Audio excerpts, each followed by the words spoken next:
O te whaatalo whātu I lau whaafonga anga I le nei tae au, ma lole folau, alo mai au tala o le asolulu.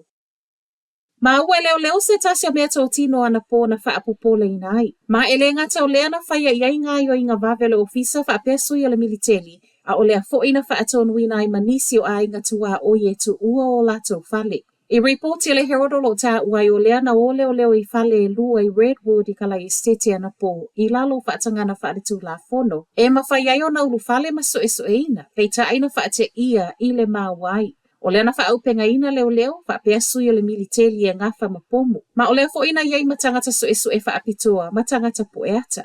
Whaamauninga mai leo, le mawai o le meto tino le nei ana pō, na whaiai mapoloka leo I lea no foanga. Mo le mautinoa o lo o puipuia tangata lautele ma e tuku whaatasia talafou, o to e whaamaunia mai e le so upo le ofisa o lea ua saunga le mu.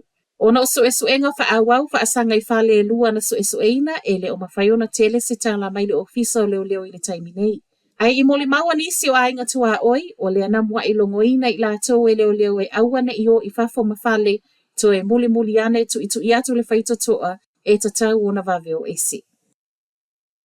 Ua savali ese le pule ngā nua Wellington e mai tala noanga na tau mawhai ai se mālienga I ato e tatala I le whaito toa o le Reading Cinemas. O le whale tifanga o le ana tāpuni e le lua fesfun maleiva. Ma o le ana ngā lulu e mālosi le au whai ngā luenga I au sia se mālienga I tolu sfun male lua miliona ma le pule ngā nuu. Peita I o se tala e whaanoa noa a o le mea tonu e tatau o na whai ai tu sa masau noanga le pule nuu o le ai Tori whanau lea uo o iai.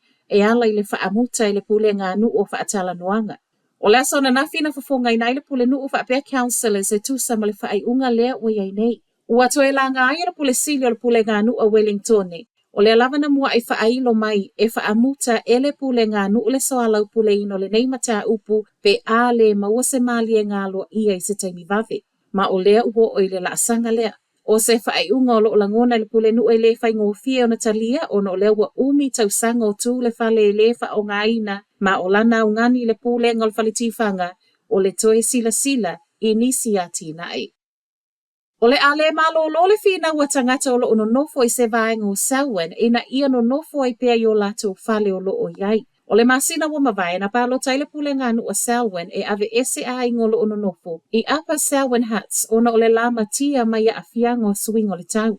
Na whai ai malefono o tangata lautele ana po I le Springston South Soldiers Memorial Hall mo a inga afia ma whaatala no ai le neimata upu. O se tala whaanoa noa tele, mo le to a tele e tu sama report tele One News. Le e tu sama le tasi se lau le to a tele o I la tōlo no nofo ai le taimi nei.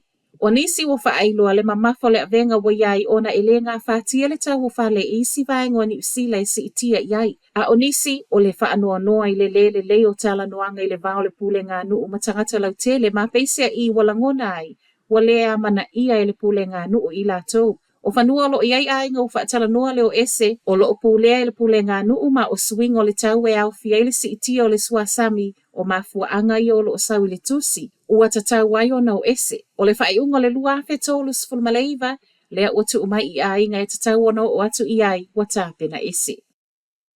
O le lea totongi o le pase se le mafua anga na tau mawhai le awe pasi tamaita I e tūli I lalo ma le pasi ma o I tonu na wha o lima I loa I le awe pasi. A fole whai le fiafio le songa fua le wha pena tupu ai. Ina ua le wha o ngā ina le ehop kāre le li I tolu se fulu maleiva tausanga. Ma o ia lea na piki le pasi I Ponsonby Road I Aukilani.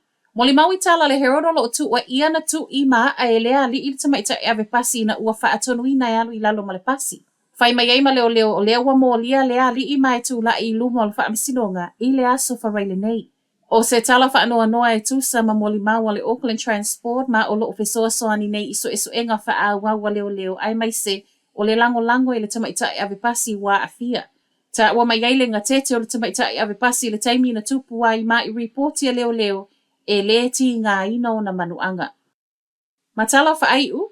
Ave masini e wha o ngā mo le tonga fitingo o loa. Masini kome piuta ma masini wha atama wato e au ngani mai aima leo I tangata lau tele mo se fesoa soani. O mea tō tino umanei e wha o ngā mo le siaki ina wha apele tonga fitingo o loa ma o lea saito tono le trailer o loo paka I lea onga. A Bankwood I Chartwell I Hamilton ma o lea ua ngā o ia uma.